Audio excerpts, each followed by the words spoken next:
Merhabalar, Kültürhane Kent Rasathanesi'ndesiniz. Bu hafta park halinde bir program yapıyoruz ve Türkiye ve dünyadan ulaşım, trafik, otopark haberlerinde bir tura çıkıyoruz. Buyurun.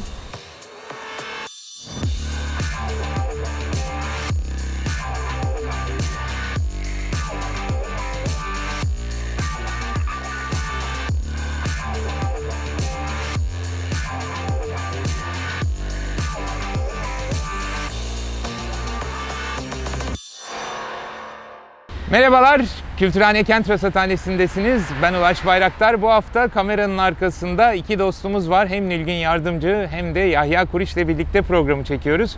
Her hafta olduğu gibi Friedrich Ebert Stiftung Derneği'nin desteğiyle karşınızdayız.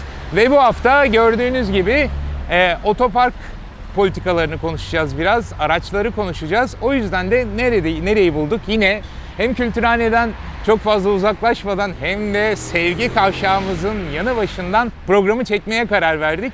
Çünkü bu Mersin Büyükşehir Belediyesi'nin otopark uygulaması bir yılan hikayesidir aslında. Daha 2 dönem önceden başlayan bir karar.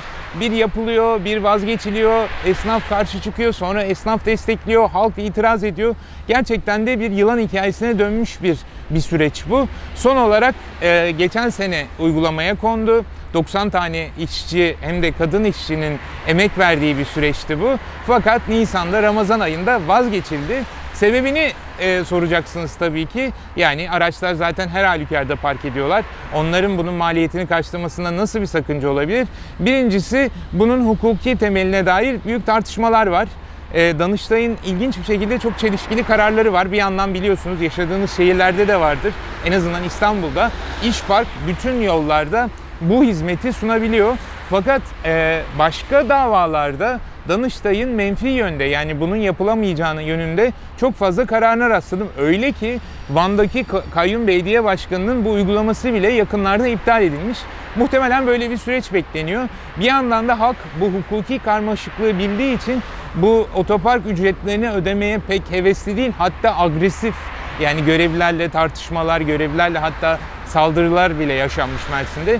Dolayısıyla Büyükşehir Belediyesi de bu uygulamadan vazgeçip biz nasıl olsa park yapacağız, katlı otopark yapacağız, bu sorun çözülecek, biraz daha dişinizi sıkına getirdi. Ve gördüğünüz gibi tabelası yadigar, şeritleri yadigar ama bir ücret tarifesi söz konusu değil şu anda.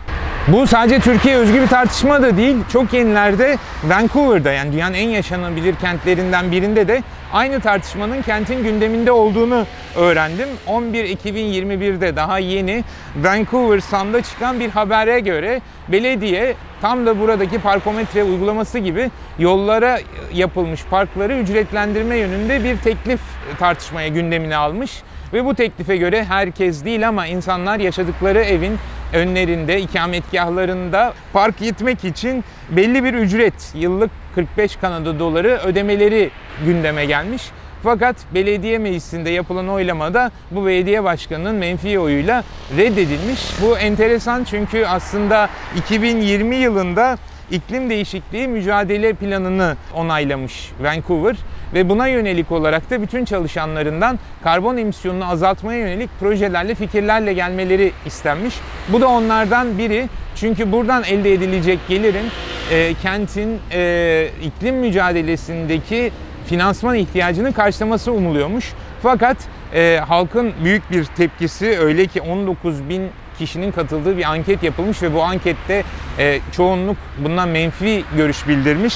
Change.org'da karşı imza kampanyasında, yani ücretlendirmesine karşı imza kampanyasında 25.000 imza toplanmış.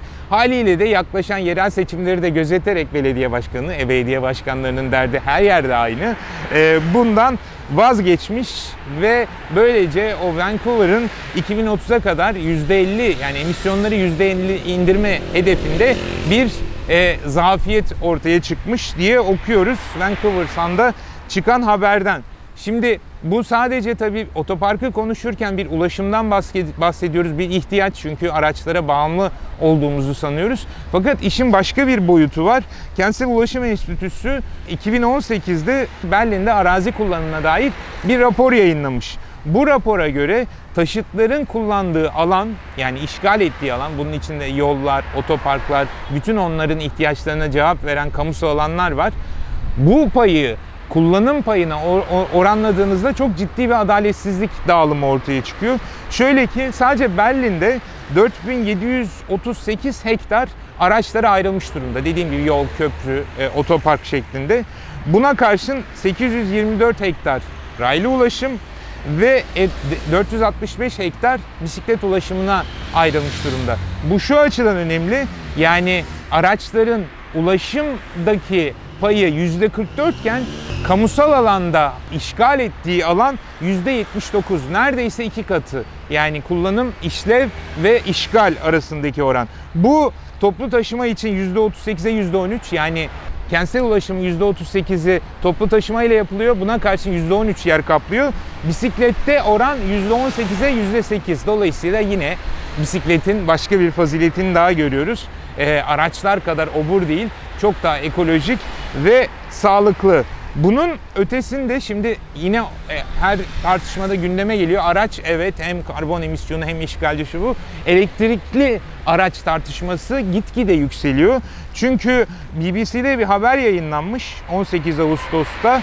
Buna göre elektrikli araçlar hepimizi heyecanlandıran, işte karbon emisyonunu azaltacağına inandığımız, umduğumuz bir çözümdü. Buna yönelik olarak sadece geçen yıl İngiltere'de 2.8 milyar sterlinlik bir paket hayata geçirilmiş.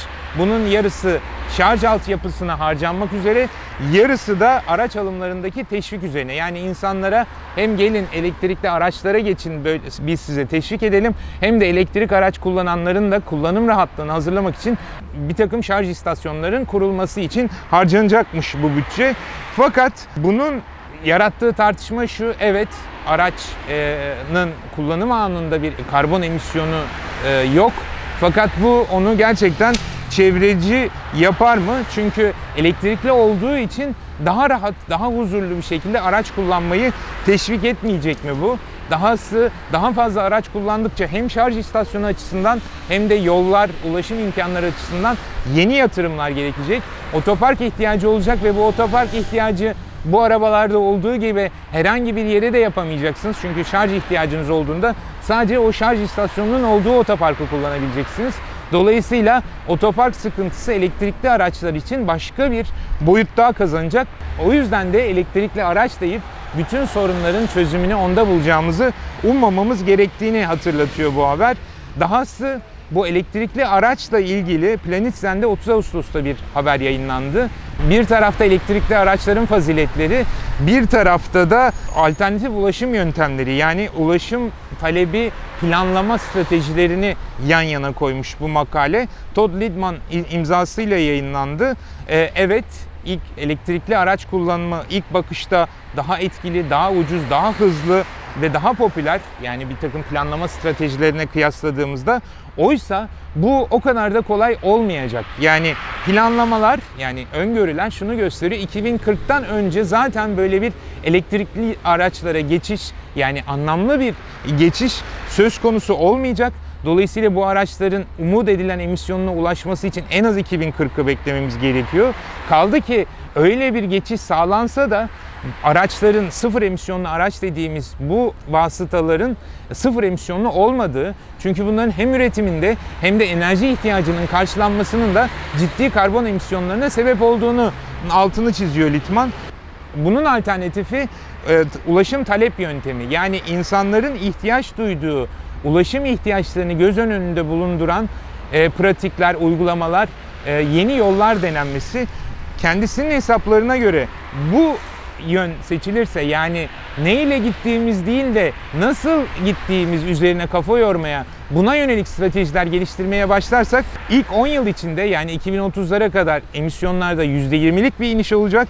2050'ye kadar %40'lık bir indirim sağlanacak. Buna yönelik araştırmalarda ilk etapta insanlar araçlarından vazgeçmeye pek hevesli görünmüyorlar. Araç kullanımını bir anda terk edemeyecekleri anlaşılıyor. Fakat daha sorduğumuzda, yani daha yürünebilir, daha ulaşılabilir, daha araç kullanabilecekleri imkanlar sunulduğunda bunu da tercih edeceklerini söylüyorlar. Yeter ki bu söz konusu imkanlar daha uygun, güvenli ve ucuz olsun. Dolayısıyla sadece mevcut ulaşım alışkanlıklarımızı daha temiz olduğu iddia edilen bir takım araçlarla yapmak yerine ulaşım politikalarını, ulaşım stratejilerini tekrar düşünmek, bunlar üzerine kafa yormak bir ihtiyaç olarak karşımızda ve böyle bir tartışma yürüyor. Yine Berlin'e dönelim. Mesela Berlin'de ulaşım planlama yönetimine bir örnek var şu anda gündeminde.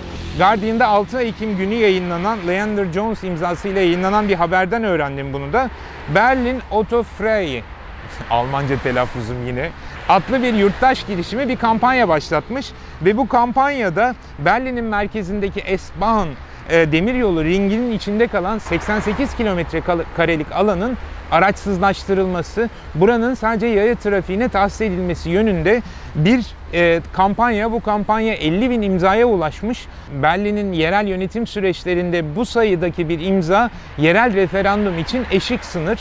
Yani şu anda Berlin'de bu teklifin bir referanduma sunulması bir zaruret anladığım kadarıyla ve bunu da aslında bu 50.000 kişilik grup ve bunun başını çeken Autofreie grubu federal hükümetin araçların yarısını elektrikli hale getireceğine dair öngörüsünün gerçekçi olmadığını, bu hedefe ulaşılamayacağını, çünkü şu anda araçların sadece %1,5'unun elektrikli olduğunu, ki o amaca ulaşılsa da yani lastiklerin yarattığı hem üretim hem kullanım maliyetinin, emisyonundan kurtulunamayacağını savunuyorlar. Bu proje yayasızlaştırmak derken oraya bir takım araçların girişine izin verilecek elbette. Yani ticari yük taşıyan, oradaki esnafın ihtiyaç duyduğu nakliyat hizmetleri için araçlar girebilecek.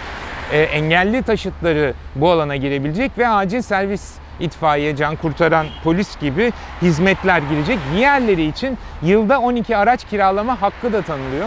Yani taşınmak için veya bir takım acil konularda araç kiralayarak sadece yılda 12 defa bu alana araçla girebileceksiniz.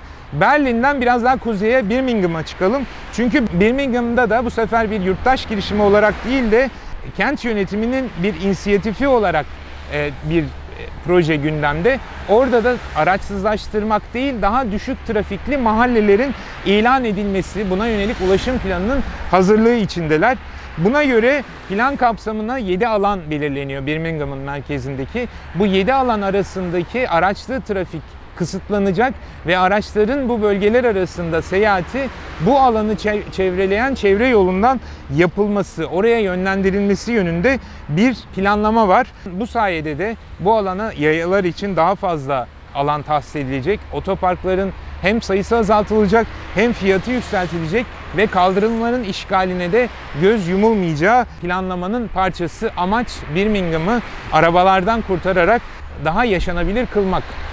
Bu yaşanabilir boyutu şu anda bu kadar tartışıyor olmamızın bir sebebi de sadece ekoloji, sadece sağlık değil, ekonomik olarak da bunun anlamlı olduğuna dair bir takım veriler var ve bu herhangi bir yerden değil. Kapitalizmin en önemli yayın organlarından Forbes'te yayınlanmış bir yazı. Biraz eski, 8 Mart 2009 tarihli bu haberde öğreniyoruz ki 2018 Noel'inde Madrid kent merkezi araçlara kapatılmış. Ve o süreçte yapılan incelemeler, izlemeler Madrid'de 2018 Noel'inde yapılan alışverişlerin, yani ticaret hacminin, işlem hacminin bir önceki seneye göre %3.3 arttığını gösteriyor. Yani araçsızlaştırmak alışveriş hacmini daha da arttırmış gibi bir manzara çıkıyor. Buna karşın aynı dönemde nitrojen oksit emisyonları %48, karbon emisyonları %14.2 azalmış. Dolayısıyla ekonomik olarak da tercih edilebilir, çevreci açısından da tercih edilebilir. Bir başka elektrikli araçları tartıştık. Yine böyle trafiğin, dolaşımın sebep olduğu emisyonlarla mücadele yönünde çok vaatlerle karşımıza çıkan araç ulaşımı, özellikle bunun ticari versiyonları, Uber, Lyft gibi versiyonlara dair de bir tartışma yürüyor. Çünkü o da insanların bireysel araç sahipliğinden vazgeçireceği, kendi araçlarını kullanmaktansa bu paylaşım araçlarını kullanacağına dair bir sav vardı. Son tartışmalar bunun da çok gerçekli olmadığını gösteriyor. 30 Eylül'de Bloomberg City Lab'de yayınlanmış Laura Billis imzalı bir haberden anlıyoruz bunu. Çünkü kendisi Environmental Science and Technology dergisinin son sayısında yayınlanan bir makaleye atıfla bu yolculukların maliyetinin kişi başına 9 ile 13 sent arasında düşürdüğünü kabul ediyor. Fakat bütün değişkenleri, bütün dışsal etkileri, yani iklim değişikliği, gürültü kirliliği gibi daha dışsal faktörler göz önüne alındığında bu yolculuklar ucuzluk değil, tam tersine 32 ile 37 sent arasında bir pahalılığa sebep olmuş gibi gözüküyor. Bu da en önemli sebep. Yani siz hemen istediğinizde tak diye bir araç bulamıyorsunuz. Aracın size gelmesi gerekiyor. Dahası bu araçlar genelde şehir içinde boş dolaştıkları için hiçbir ulaşım ihtiyacına cevap vermeksizin kentte emisyona sebep oluyorlar. Kentte kirlilik, gürültü yaratıyorlar. Tabii ki geldiğimiz nokta her zaman olduğu gibi bisikletin faziletleri. Bu yönde yine çok güncel bir haber var. Biliyorsunuz Amerika'da şu anda Biden çok iddialı bir bütçeyi onaylatmaya çalışıyor. Yeniden daha iyi inşa et başlıklı bir bütçe planı bu. Dudak uçuklatacak bir rakam. 3,5 trilyon dolardan bahsediyoruz bütçenin toplam hacmine. Ve bu hacimde elektrikli bisiklet altyapısına çok önemli bir kaynak ayrılması hedefleniyor. Bu da 7,1 milyar dolarlık bir kaynak. Sadece bu bisiklet alımlarındaki vergi indirimi, yani bisiklet aldığınızda 750 dolarlık bir vergi indirimine, vergi kredisine ulaşacaksınız. Dahası bunun geri kalan kısmı da, yani bu 7,4 milyar dolarlık bütçenin geri kalan kısmı da bisiklet yollarının altyapısına daha güvenli olmasına, sadece bisikletler için değil, yayalar, bisikletliler ve diğer araç kullanımları için daha güvenli ulaşım altyapılarının kurulmasına izin verecek. Bu da işte yine elektrikli bisiklet. Sevgili Aydan Çelik'le bir tanıdık Neste'de bunu konuşmuştuk. Kendisi bir devrim olarak nitelemişti elektrikli bisikleti. Bisikleti kullanmaktan caydıran birçok faktörün elektrikli bisiklet sayesinde ortadan kaldıracağını savunmuştu. Onun linkini de yukarıya koyalım. Vaktiniz olursa o keyifli sohbete de göz atmak istersiniz. Tabii bu çok zorlu bir süreç, Amerika'daki süreç, çünkü çok yaman pazarlıklar sürüyor. Programa başlamadan önce baktığımda artık 1 trilyon dolardan vazgeçilme ihtimalinden dolayı o 3,4'ün 1 trilyonunun törpülenmesi gibi bir tartışma, pazarlık var. Umarız elektrikli bisiklet payı bundan tırpanlanmaz diyelim ve bugünkü programı İstanbul'da araçlarla, otoparklarla değil, gıda ile bitirelim. Çünkü İstanbul Planlama Ajansı geçen hafta çok önemli bir rapor taslağı yayınladı. İstanbul Gıda Stratejisi belgesi. Çok önemli müellifleri var bu raporun. Gökhan Günaydın eşgüdümünde yayınlandı. Hilal Elver, Mustafa Koç ve sevgili Bülent Şık da bu projenin hazırlanmasında çok yoğun emek sarf ettiler. İPA'dan Berkan Özyer ve Emre Kovankaya da bu sürecin parçası. Çok önemli, çok ilham verici bir planlama çabası bu.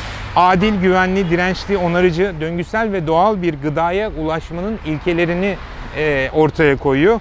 Ve buna yönelik olarak da 8 öncelikli odak belirlenmiş. Bunun içinde hedefler var, proje önerileri var. Dediğim gibi taslak rapor sizlerin de yorumlarına, düşüncelerine, eleştirine açılmış. Linki aşağıya koyuyorum. Göz atmanızı ve katkınızı esirgememenizi rica ediyorum diyelim. Ve bugünlük de müsaadenizi isteyelim. Friedrich Ebert Stiftung'un desteğiyle yaptığımız Kültürhane Kent Rasathanesi'nin bu haftada sonuna geldik. Ben Ulaş Bayraktar, kamera karşısındaydım. Sevgili Nilgün ve Yahya kameranın arkasında tripodu tutarken bu programa destek verdiler. Nesim'e her zamanki gibi kurgusunu yapacak. Birgül, Ada, Mithat ve Bediz de İngilizce, Türkçe altyazı ve çevirilerini yapacaklar. Sizler de yorum ve önerileriniz için Twitter adresim, Instagram'ım ve e-mailimle bana ulaşırsanız çok sevinirim. Hepinize iyi ve arabasız haftalar diliyorum. Hoşça kalın.